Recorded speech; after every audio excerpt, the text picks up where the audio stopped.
way back when I started in youth ministry, I was at a church, my first church. The lead pastor was only a pastor for about a year, and he was actually, in fact, my Sunday school teacher at the church I grew up at. And he tapped me on the shoulder and invited me to come and be the youth pastor and run the youth program. He was an awesome guy. He is an awesome guy. He wasn't the most organized guy in the world. He was someone who didn't really put a lot of preparation into some of the things that he did. Would fly by the seat of his pants, would often tell me that probably the most often thing he told me was, Paul, relax, just relax. If you need to go and do that, go and do that. If you need a day, that's fine. It was really great to work for, but at the same time, it really came out that preparation was not his strong suit. And it really came out one particular Sunday morning, and he had to get all the elements for communion ready to go for the service. You know, get all the cups with the juice in the trays, get all the bread in the trays in the proper spot on the table. All the servers knew what they were doing, when they were coming up, when in the service it was happening, all that stuff. And so he put it all together. And I remember being in the pew, and the sermon had been preached. I remember it was a really good one. I felt really stirred in my heart to draw closer to Christ, to grow in my faith. And the worship was good that morning. And so I was really engaged. I was really connecting with the Lord. And then communion time came. And this is a time where even more so you get connected with the Lord, because you're observing the Lord's Supper. You're reflecting on the death of Christ. And so it's a really special moment, a really intimate moment in the service. So the elements are passed around. And I remember sitting front pew and looking down and noticing that there was something off with the stuff that I had in my hand, particularly the juice. Because I looked in my juice cup, and on top of the juice was floating a piece of mold. Not just any piece of mold, but one of those white fuzzy pieces of mold. So in his haste and scramble of getting together, he just grabbed whatever juice was in the fridge, which had probably been there for at least a year, and he just poured it in the cup. Probably didn't even notice that anything was floating in it. So here I am, no longer engaged in what's going on in the service and what the Lord is doing. I am distracted because there's something floating in my juice, of course. And so I was faced with that dilemma of the decision of, do I still take it or do I not?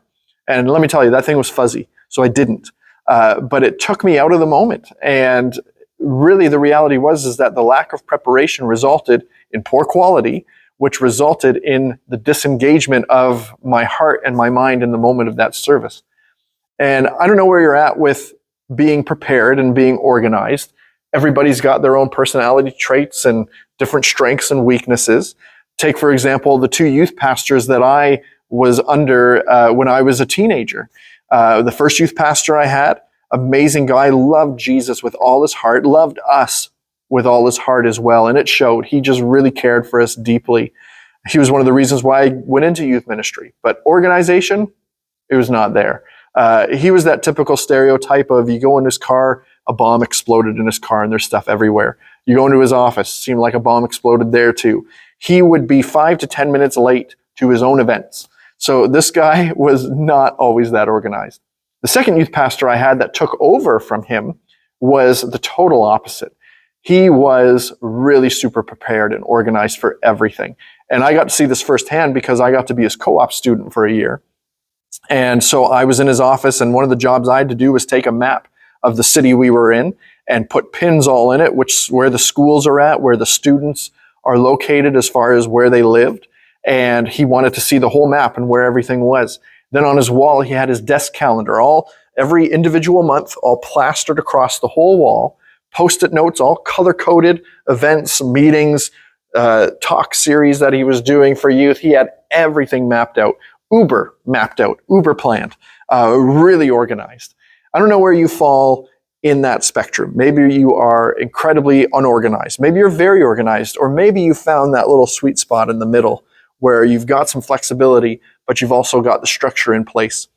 You know, planning and organization can be easily overlooked as something that's really not as important and really not that holy. And for most people in youth ministry, odds are this is just not your strength. It's more of that philosophy of ready, fire, aim, instead of ready, aim, and fire. And it's that mentality, hoping that things will just work out, things will just fall into place. And we can't fall into the trap of believing that since we have good motives and a good heart, that we're doing it for the Lord, that things will just automatically go well and be blessed, and everybody will be okay with what we do, even if it's an organizational mess, because we love the Lord and we're doing this for the Lord, and it's a church, and people in the church are gracious and need to be patient and forgiving, right? We can't count on our personal charisma and our charm to carry us through in our lack of preparation. Being prepared is really important. I remember reading one time that we can't serve leftovers to a holy God.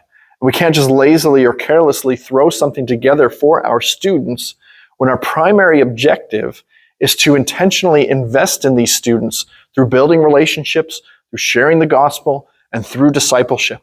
And of course, there's all sorts of planning that goes into that.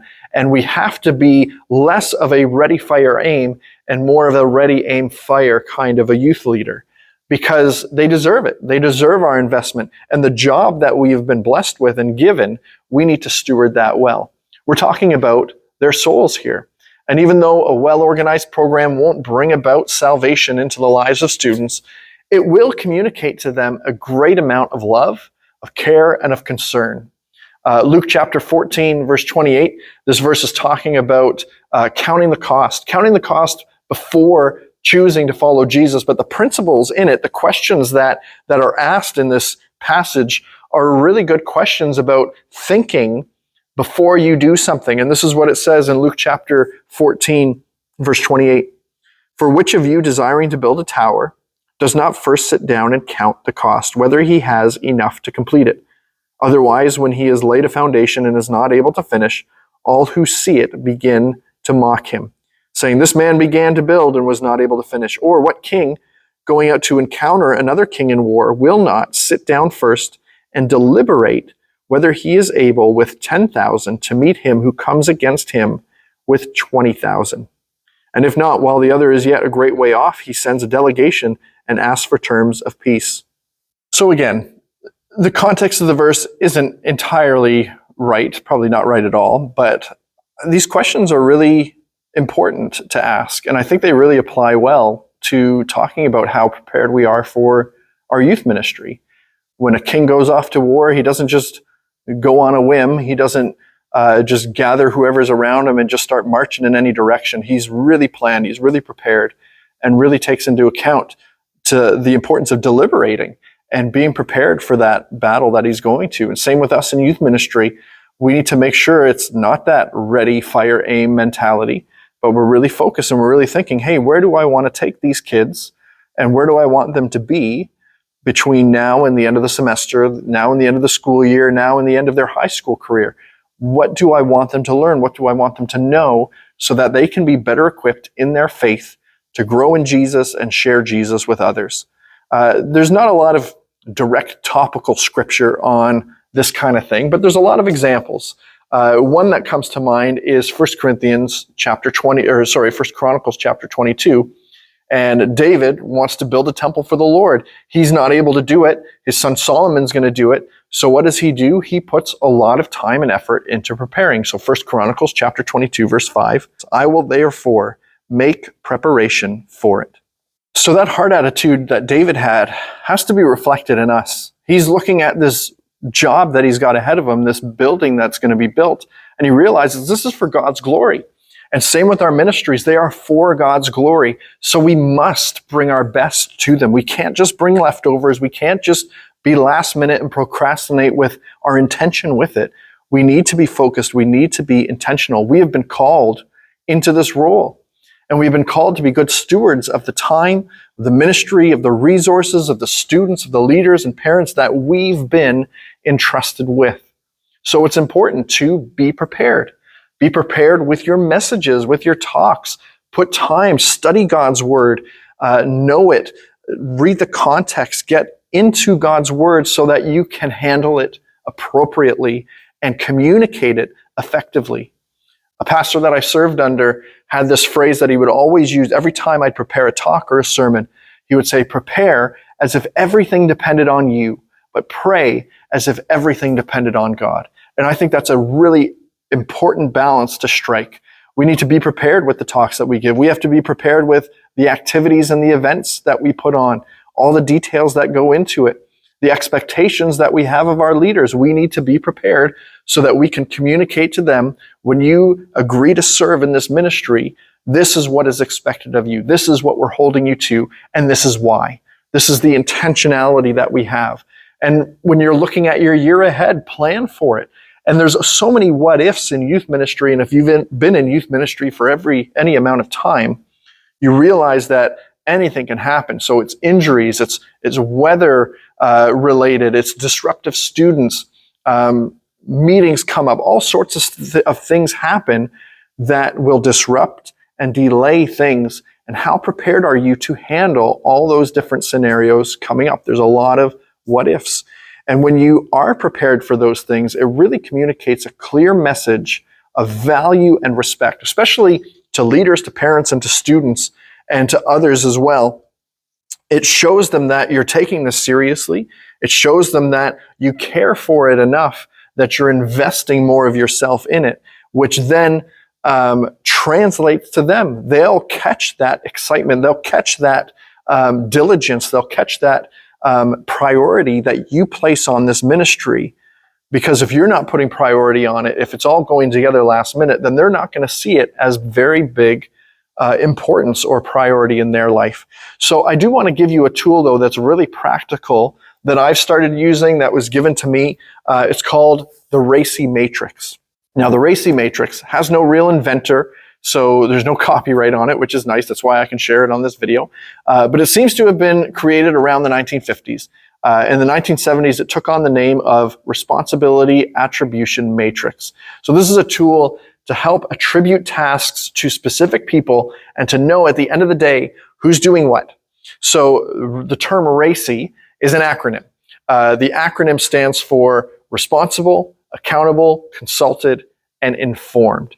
So we'll define that a little bit more. So it's talking about who are these things. So if you were to pick a task, you would figure out who is responsible, who is accountable, who is consulted, and who is informed.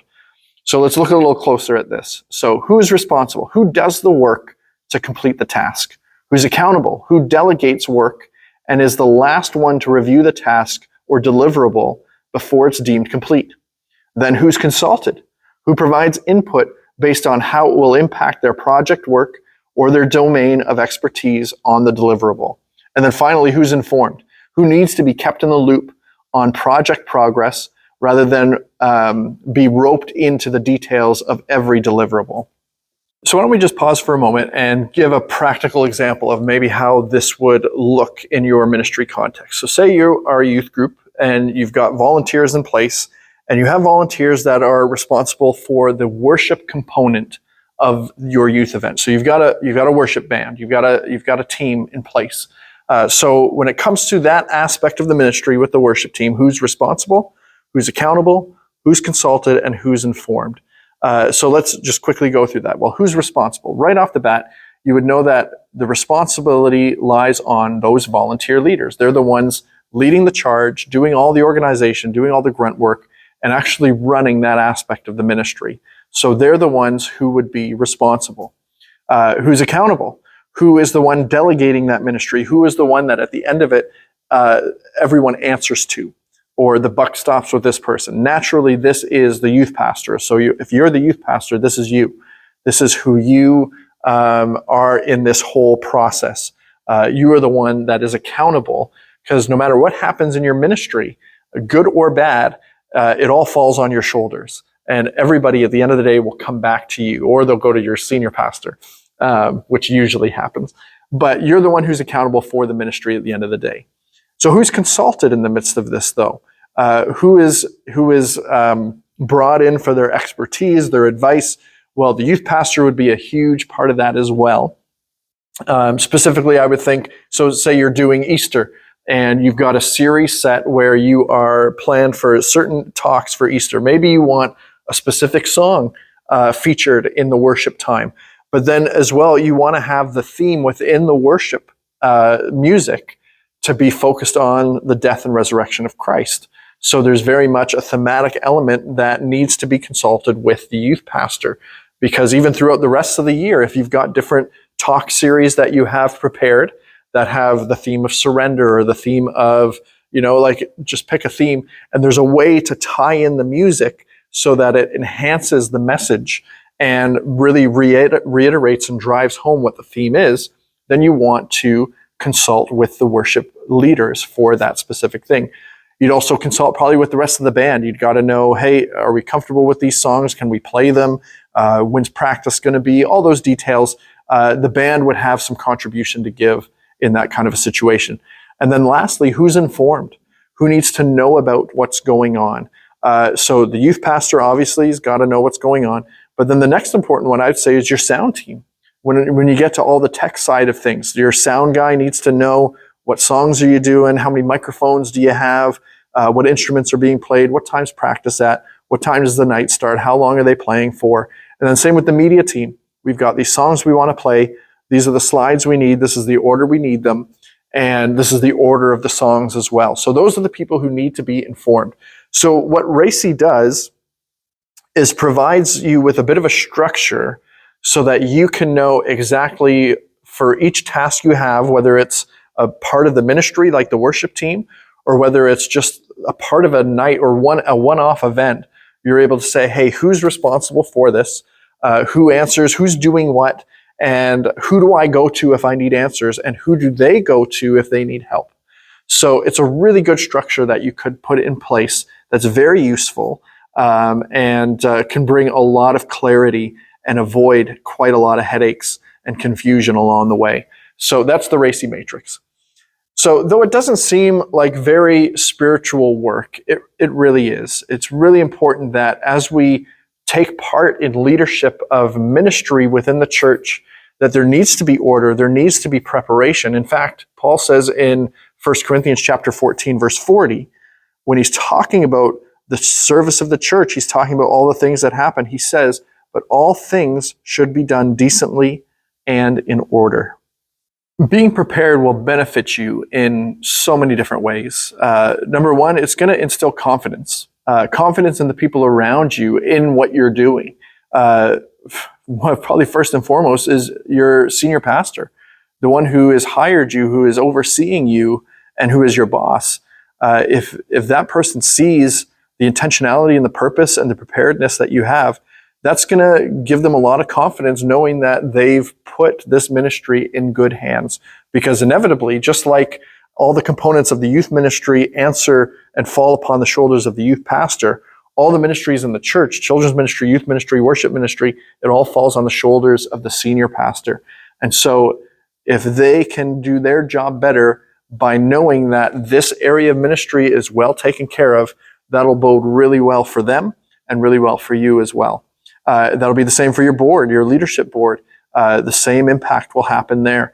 But then also to take it even further, for parents, the parents of your students are going to feel much more confident in you knowing that, okay, this person's got a handle on it. They know what they're doing. They know what they want to accomplish and where they want to go, and they know how to get there. And so for me as a dad as well, for me to send my kids to that kind of youth ministry makes me feel good because I know that, hey, this is more than just a YMCA, some kind of social club kind of mentality. They're very intentional about how they are discipling my kids and engaging with them in a relationship.